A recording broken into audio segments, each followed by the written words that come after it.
At patuloy sa ating balitaan, kasalukuyang Vice Alkalde ng Dato Udin Sinsuat naglabag sa Section 261 ng Omnibus Section Code ayon sa COMELEC.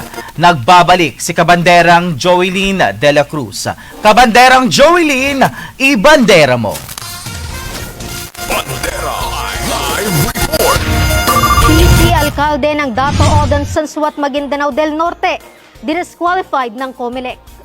Na-disqualify bilang Vice Alkalde ng Dato Odon Sansuat ang kasalukuyang umuumpong Vice Mayor na si Bob Steele Sansuat matapos ang desisyon ng Commission on Election COMELEC First Division na inilabas noong Marso 13, 2026. Batay sa 27 pahinang desisyon na patunayan may pananagutan sa Sansuat sa paglabag sa Section 261 ng Omnibus Election Code na tumatalakay sa mga ipinagbabawal na gawain kaugnay sa halalan.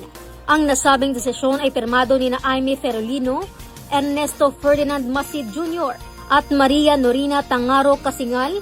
Sa desisyon ng First Division ng COMELEC, idineklara ang disqualification ni Sansuat bilang kandidato sa pagka-Vice Alkalde ng Dato Odon Sansuat. Sa ngayon, wala bang inilalabas na opisyal na pahayag ang kampo ni Sansuat kaugnay sa naturang ruling ng COMELEC.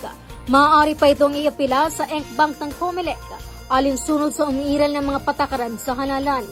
Mula dito sa News Center ng Bandera News TV Cotabato, ako si Joeline Piang de la Cruz.